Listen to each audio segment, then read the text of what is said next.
మీ ముందు వచ్చి కూర్చోవడం అన్నది ఎప్పుడూ జరగని అంశం. సాధారణంగా ప్రతిపక్షాల్లో ఉన్న వాళ్ళు ఇంకోరో వచ్చి డిమాండ్లు పెడతా ఉంటారు, ఉద్యమాలు చేస్తూ ఉంటారు. మనం వాటిని కాదంటూ ఉంటాం, అవునంటా ఉంటాం. కానీ ఇక్కడ ప్రత్యేకం ఆదోని ప్రత్యేక జిల్లా, ఆదోని ప్రత్యేక జిల్లా కావాలి, పెదహరివాణం ప్రత్యేక మండలం కావాలి.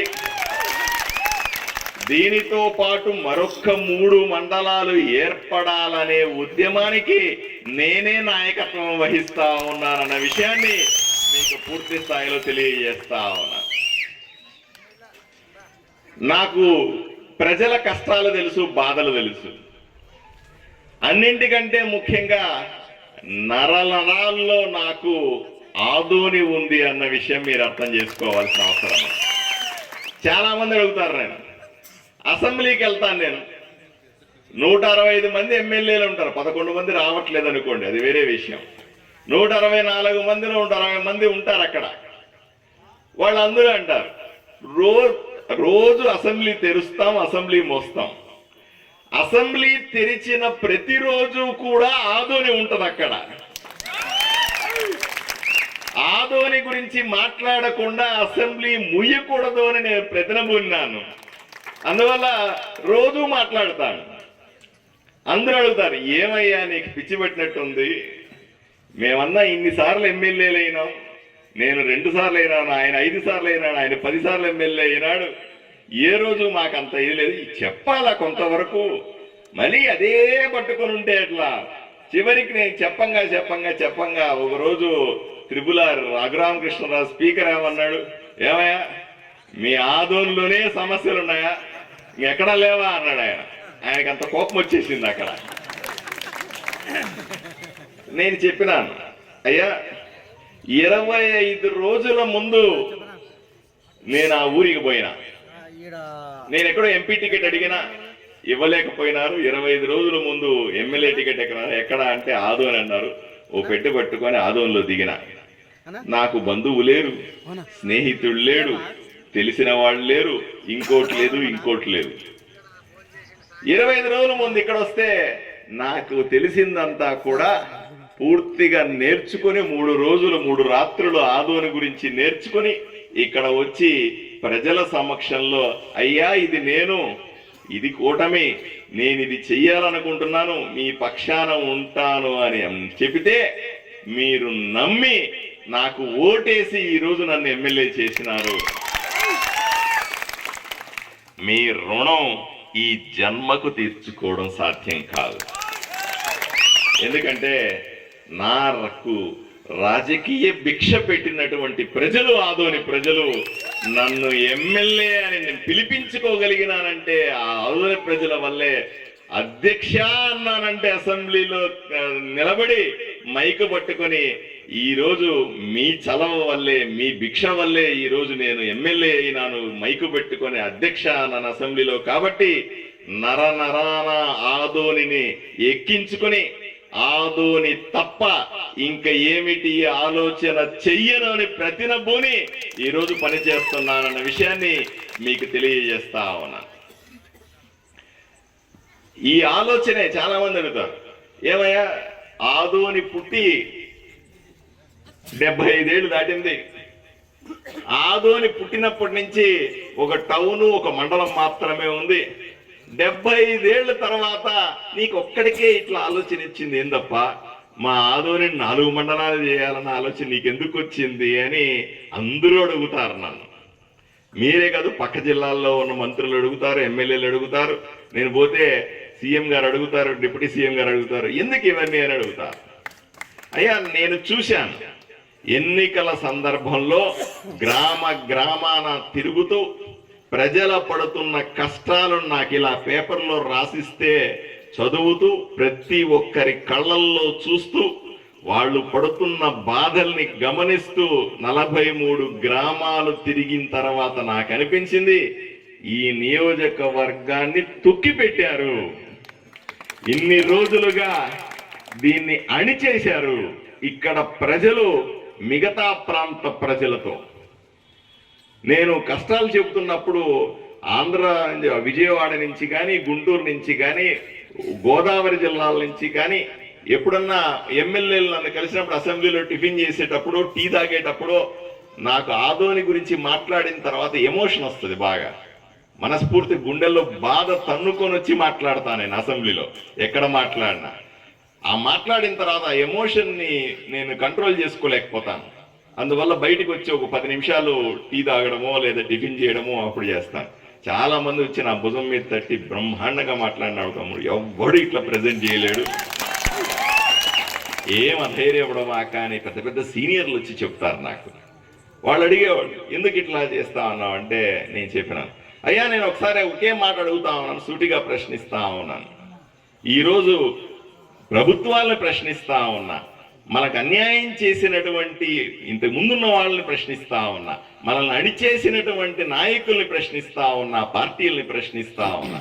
అయ్యా 2,50,000 మంది నా నియోజకవర్గంలో ఉంటే, నా నియోజకవర్గంలో 2,50,000 మంది ఉంటే 1,30,000 మంది వలసపోతే అట్లాంటి నియోజకవర్గం ఆంధ్రప్రదేశ్ లో ఉందా అని అడుగుతా ఉన్నా. దానికి సమాధానం ఎవరి దగ్గర లేదు. ఇంత దారుణం, ఇంత దారుణం. పశువులు పోయినట్టుగా ఎక్కడ మేత కనపడితే అక్కడ పశువులు పోయినట్టుగా నా ఆదోని ప్రజలు పొట్ట చేత పట్టుకొని ఇక్కడ అక్కడ పని కోసం పోతా, ఏ ఊర్లో ఆ ఊర్లో మేస్త్రి పనులు చేసుకుంటా, ఇక్కడంటే అక్కడంటే పోయి చిన్న చిన్న పనులు కూడా చేస్తా. తింటారో తినరో తెలీదు, బిడ్డలు చదువుతారో చదవరో తెలీదు. ఎన్ని కష్టాలు వచ్చినా, వర్షాలు వచ్చినా అక్కడ నాని ఇళ్ళు లేకపోయినా సరే చిన్న షెడ్యూల్లో ఉండి బతుకుతా ఉన్నారంటే ఇట్లాంటి నియోజకవర్గం, ఇట్లాంటి ప్రజల కోసం ప్రాణాలు ఇచ్చిన తప్పే అన్న విషయాన్ని మీ అందరికీ తెలియజేస్తా ఉన్నా. ఇది అన్యాయం. ఆంధ్రప్రదేశ్ 175 నియోజకవర్గాల్లో ఇట్లాంటి నియోజకవర్గమే లేదు. ఇంతగా అణిచేయబడ్డ నియోజకవర్గం లేనే లేదని నేను గట్టిగా చెప్తాను. నా నియోజకవర్గం నాకు అభివృద్ధి చెందాల, నా నియోజకవర్గంలో ప్రజలు బాగుండాల. ఈ రోజు కూడా చెప్తాను, రోజు నీళ్లు కాకుండా వారానికి ఒక్కసారి మంచి నీళ్లు వచ్చే నియోజకవర్గం, 10-15 రోజులకు ఒక్కసారి కొన్ని గ్రామాల్లో మంచి నీళ్లు వచ్చే నియోజకవర్గం ఏదన్నా ఉందంటే ఆంధ్ర రాష్ట్రంలో ఒక్క ఆదోని తప్ప ఇంకే ఎక్కడా ఇటువంటి నియోజకవర్గం లేదని మాత్రం మీరు అందరూ అర్థం చేసుకోవాల్సిన అవసరం ఉంది. ఎప్పుడూ అడగల. నేను ఈ విషయాన్ని అసెంబ్లీలో చెప్తా ఉంటే నిజమా అంటారు. సీనియర్ ఎమ్మెల్యేలు వచ్చి నిజంగానే మీకు వారానికి మంచినీళ్ళు వస్తాయా, 10 రోజులకు మంచినీళ్ళు వస్తాయంటే అమ్మ ఒట్టు నేను సలకొండ అనే గ్రామానికి వెళ్తే 1 రోజులు మంచినీళ్ళు రావండి అని కన్నీళ్లు పెట్టుకున్నాను నేను. అంత బాధేస్తుంది నాకు. ఒక మనిషి 1 రోజుల తర్వాత మంచినీళ్ళు వస్తే, వారం 10 రోజుల తర్వాత ఎప్పుడెప్పుడు నీళ్లు వస్తాదని లేస్తే, నిద్రపోతామంటే అర్ధరాత్రి లేపి 2 గంటలకు నీళ్లు పట్టుకోమంటే పొద్దున్నే స్కూల్కి పోవాల్సి వస్తే ఆ మనిషి ఎలా బతుకుతాడు? మేము మనుషులం కాదా? ఆదోనిలో ఉన్న వాళ్ళకి జీవచచ్చాలు లేవా? మేం బతకడానికి వీలు లేదా? మాకేం హక్కులు లేవా అని అడిగితే సమాధానం చెప్పేవాళ్ళు లేడు. ఇది నా బాధ, ఇది నా కష్టం. నేను ఎమ్మెల్యే అయిన తర్వాత 50 కోట్ల రూపాయలు కర్నూలు జిల్లాకి డబ్బులు ఇచ్చారు. అభివృద్ధి చేసుకోండి అని ముఖ్యమంత్రి గారు డబ్బులు ఇచ్చారు. నేను అనుకున్నాను 50 కోట్ల రూపాయలు వస్తే నాకు కూడా సమంగా వాటా వస్తుంది, నేను గబగబా వచ్చి మా వాళ్ళకి ఏదో ఒకటి చేయగలుగుతాను అని వెళ్తే పొద్దున నాకు పేపర్ ఇచ్చారు. ఆదోని మండలానికి 2 కోట్ల రూపాయలు ఇస్తున్నాం, మిగతా 48 కోట్ల రూపాయలు మిగతా 6 నియోజకవర్గాలకి ఇస్తున్నాం. కర్నూలు, కోడుమూరు, పత్తికొండ అక్కడ 48 కోట్లు ఇచ్చేసాము అని చెప్పారు. నేను 1కి 2 సార్లు చదువుకున్నాను. నా ఉద్దేశం ఏముండే, 50 కోట్లలో ఏదో రకంగా కూర్చొని కలెక్టర్ దగ్గర 20 కోట్లు నేను తెచ్చుకుంటాను, నా ప్రజల కష్టాలు చెప్పుకుంటాను, వాళ్ళకి ఏదో రకంగా తెలియజేస్తాను, మిగతా 30 కోట్లు ఆ 6 నియోజకవర్గాలకు ఇస్తే నాకు ఇబ్బంది ఏమీ లేదు అని ఆశ ఉండే. అక్కడికి పోతే 2 కోట్ల రూపాయలు నాకు ఇచ్చినారు. నేను పొద్దున్నే లేచి కలెక్టర్ గారికి ఫోన్ చేశాను. ఏమండి అన్యాయం, నాకు 2 కోట్లు ఇవ్వడం ఏంటి, పత్తికొండకు 10 కోట్లు ఇవ్వడం ఏంటి, మంత్రాలయానికి 12 కోట్లు ఇవ్వడం ఏంటి, ఆలూరుకు 10 కోట్లు ఇవ్వడం ఏంటి, కోడుమూరుకు 6 కోట్లు ఇవ్వడం ఏంది అన్యాయం, నాకెందుకు 2 కోట్లు, నేనేమన్నా బీజేపీ ఎమ్మెల్యేనని తక్కువ ఇచ్చినారా నాకేమన్నా అని అడిగినా. అంటే లేదండి, మేము మండలాల వారిగా లెక్కేసాం, మీకు 1 మండలం ఉంది కాబట్టి 2 కోట్లు ఇచ్చాం, పత్తికొండకి 5 మండలాలు ఉన్నాయి కాబట్టి 10 కోట్లు ఇచ్చాం, మంత్రాలయంలో 5 మండలాలు ఉన్నాయి కాబట్టి 10 కోట్లు ఇచ్చినామన్నారు. నాకు వెంటనే ఏమండి, మంత్రాలయానికి 5 కోట్లు, 5 మండలాలు ఉన్నాయి, 10 కోట్లు ఇస్తారా, పత్తికొండకి 10 కోట్లు ఇస్తారా, మరి నా ప్రజలు ఎక్కడికి పోవాలంటే అట్లా కుదరదండి అన్న. లేదండి మండలాలకి అంతే అండి అన్నారు. వెంటనే తీరా బండి అన్నాను. తీరా బండి నేరుగా విజయవాడ బండి అని చెప్పాను. నేరుగా విజయవాడ దగ్గరికి పోయి ముఖ్యమంత్రి దగ్గర కూర్చున్నాను. ఇది సార్ నా పరిస్థితి, 50 కోట్లు ఇచ్చారు మీరు, 2 కోట్లు నాకు ఇస్తే ఏ మూల పెట్టుకునేది, 43 గ్రామాలు, 43 గ్రామాలకి 1,30,000 మంది జనాభా, ఏం చేయగలుగుతాను నేను, డబ్బులు ఇవ్వకుండా నేను ఏం చేస్తాను, ఇది అన్యాయం. నేను కలెక్టర్కి చెప్తాను పోండి, ఏం కంగారు పడద్దు అన్నాడు. మళ్ళీ కలెక్టర్ దగ్గరికి వచ్చాను, కర్నూలుకి వచ్చి కలెక్టర్ దగ్గరికి వచ్చాను. ఇలా అంటే సార్ మండలాల వారీగా లెక్కొస్తే మీకు అంతే వస్తుంది ఎమ్మెల్యే గారు, నా మాట వినండి అని అన్నాడు. సరే అట్లయితే నాకు 1 మండలం వద్దండి, నాకు 4 మండలాలు చేయండి ఆదు అని అన్నాడు. నాకు 4 మండలాలు చేస్తే 8 కోట్లు వచ్చేది కదా, 4 మండలాలకు జనాభా లేదండి మీ దగ్గర అన్నారు. ఏమయ్యా, ఈ రోజు నా నియోజకవర్గంలో 2,50,000 మంది ఉన్నారు. 4 మండలాలని ఒక ఎమ్మెల్యే నోట్లో నుంచి రావడానికి ఎన్ని సంవత్సరాలు పట్టింది? 75 ఏళ్ళు పట్టింది. ఎన్ని సంవత్సరాలు పట్టింది? 75 ఏళ్ళ తర్వాత పార్థసారథి అనేవాడు ఇక్కడికి వచ్చి నాకు 4 మండలాలు కావాలా అని స్వాతంత్రం వచ్చిన తర్వాత అడిగినాడు. మళ్ళీ ఎవడన్నా అడుగుతాడో లేదో. ఇప్పుడు అక్క చెప్పింది నాకు 3 మండలాలు చాలు అని, ఇంకొక ఆయన చెప్పాడు 2 మండలాలు చాలని. అవన్నీ ఎందుకయ్యా బాబు, నాకు ఈ రోజు ఉండగా నేను 20 ఏళ్ళ తర్వాత ఆదోని ఎట్లా ఉండాలా అని ఆలోచన చేసే వ్యక్తిని.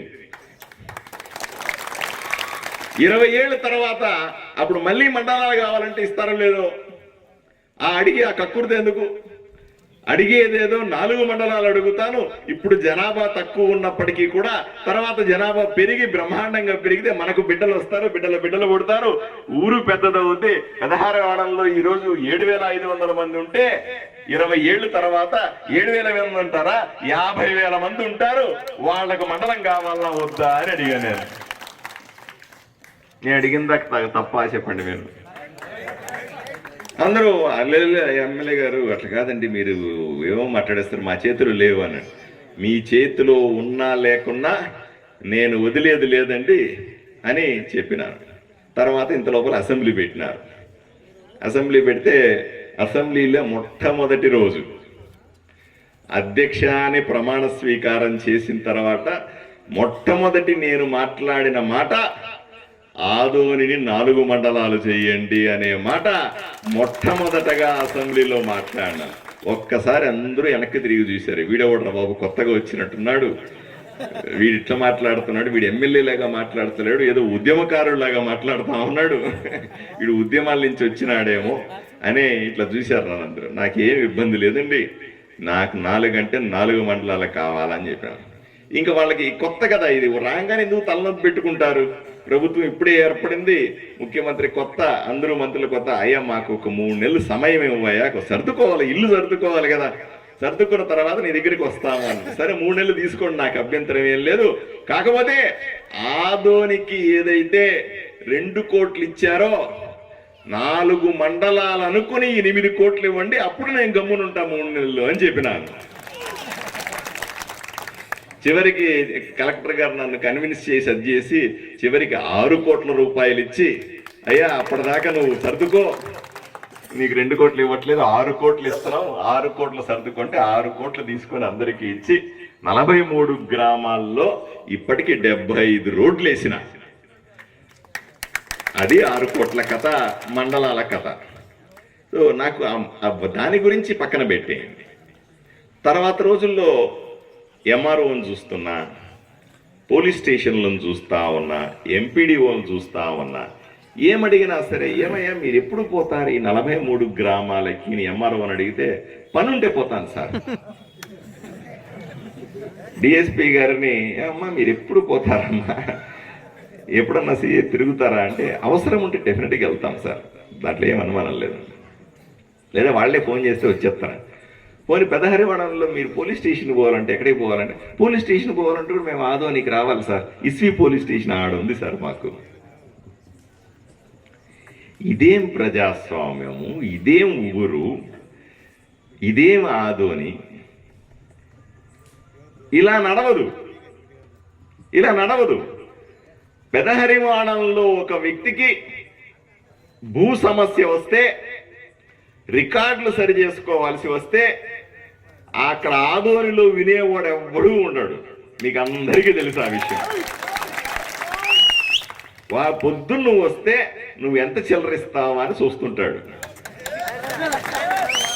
ఆ చిల్లర లాక్కొని నీకేమిటి, సాయంకాలం లోపల పని అయిపోతే బాగుండు, ఇంటికి పోతాను అని నీ బాధ. సాయంకాలం లోపల వాడి జోబులో ఎంత పీక్కుందాము అని వాడి బాధ. నువ్వు టీ దాపడానికి నీ డబ్బులే, మధ్యాహ్నం బిర్యానీకి నీ డబ్బులే, సాయంకాలం టీ తాగి వాడికి మందు కావడం మందుకి నీ డబ్బులే. అడిగినోడికి అడిగినన్ని డబ్బులు ఇచ్చి జేబులు ఖాళీ చేసుకొని వాడు రేపురా అంటే వెనక్కొచ్చింది నువ్వు కాదా అని అడుగుతా ఉన్నా. ఇంత దారుణమా? పోనీ పోలీస్ స్టేషన్ పోవాలా, కంప్లైంట్ ఇచ్చినాను పోలీస్ స్టేషన్ పోవాలా. పోలీస్ స్టేషన్ పోవాలంటే ఇస్వి పోలీస్ స్టేషన్ కి, ఇక్కడే ఎస్ఐ ఉన్నాడు ఎక్కడ, ఇస్వి పోలీస్ స్టేషన్ నువ్వు రారా అంటే ఏమైనా మళ్ళీ పరిగెట్టాలా, మనకు భయం కదా. వెంటనే పోలీస్ స్టేషన్ దగ్గరికి పోతే ఇంకా ఆడ నానా బాధలు, అగచాట్లు, రాత్రి పగల పోలీస్ స్టేషన్ దగ్గర. పోనీ హాస్పిటల్ కావాలి నీకు, పెదహరివాడం హాస్పిటల్లో నెలకు 50 నుంచి 60 డెలివరీలు అవుతాయని మీకు తెలుసా అని అడుగుతా ఉన్నా. నాకు తెలుసు. చాలా మంది అంటారు నన్ను, నీకు ఎక్కడి నుంచో వచ్చినావయ్యా, ఆదోని గురించి నీకేం తెలుసని. అయ్యా, ఇక్కడ పుట్టి పెరిగిన వాడి కంటే ఎక్కువ తెలుసు ఆదోని గురించి నాకు. సంవత్సరం తర్వాత చెప్తా ఉన్నా ఈ మాట. మీకెవరికి తెలియనంత విషయాలు, ఎవరికి అర్థం కాని విషయాలను, ఏ రకంగా అణిచేశారన్న విషయాలు మీ అందరికంటే నాకే బాగా తెలుసు అని ఈరోజు గట్టిగా చెప్పగలను. ఎవడితో అన్న తగలగలను, ఏం అనుమానం లేదు. హాస్పిటల్కి పోవాలి మీరు, ఇక్కడ డెలివరీ అవ్వవు. డెలివరీ చేయడానికి డాక్టర్లు ఒకరే వచ్చిపోతా ఉంటారు. రాత్రిపూట నొప్పులు వస్తాయి, యాడికి పోతారు? ఈ హాస్పిటల్కి పోయి డెలివరీలు చేసుకోగలుగుతారా? ఆదోనికి వస్తారు. ఆదోనిలో కష్టం అవుతుంది, ఆదోనిలో బిడ్డకు ఇబ్బంది అవుతుంది. ఎక్కడికి పోతారు? కర్నూలు పోవాలి. కర్నూలు పోవాలి, ఎంత దూరం పోవాలి? ఇక్కడి నుంచి 120 కిలోమీటర్లు పోతే తప్ప, 120 కిలోమీటర్లు పోవాలంటే 2 గంటలు, 2.5 గంట, 3 గంటలు పోతే అప్పటిదాకా ఆ తల్లి పరిస్థితి ఏంటి? ఆ బండిలో ఎత్తుకొని పోతా ఉంటే వచ్చే బాధ ఏంది? మధ్యలో ఏమైనా అయితే ఉన్న దిక్కెవరు? ఇవన్నీ ఏ రోజన్నా మీరు ఆలోచన చేశారా అని మా మంత్రి గారిని అడిగాను నేను. నా ప్రజల కష్టం నాకు తెలుసు, మీకేం తెలుసయ్యా అని అడిగాను.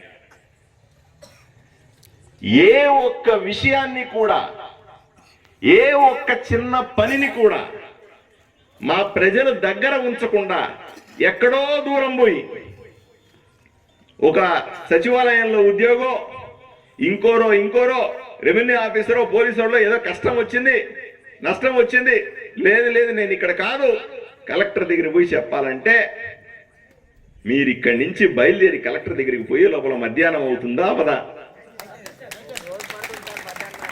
ఆడి నుంచి కలెక్టర్ లేకపోతే, ఎస్పీ లేకపోతే, ఆ జిల్లా అధికారి లేకపోతే నీ పరిస్థితి ఏంది? మళ్ళీ ఉసోమని ఇటుకు వస్తే మళ్ళీ కర్నూలు పోతావా నువ్వు? అందరూ కర్నూలులో కూర్చొని మీరు రండి అంటే ఇదేం ప్రజాస్వామ్యమయ్యా? మనం ప్రజల దగ్గరకు పోవాలా తప్ప ప్రజలు ఆఫీసర్ దగ్గరికి వచ్చే రోజులు పోయినాయి అనేదే ప్రజాస్వామ్యం. అట్లాంటిది అందరినీ ఎక్కడికి రమ్మని ఎందుకు చెప్తారు? అలా కుదరదు కుదరదు. అందువల్లే స్పష్టంగా కుండ బద్దలు కొట్టినట్టు చెప్తా ఉన్నా,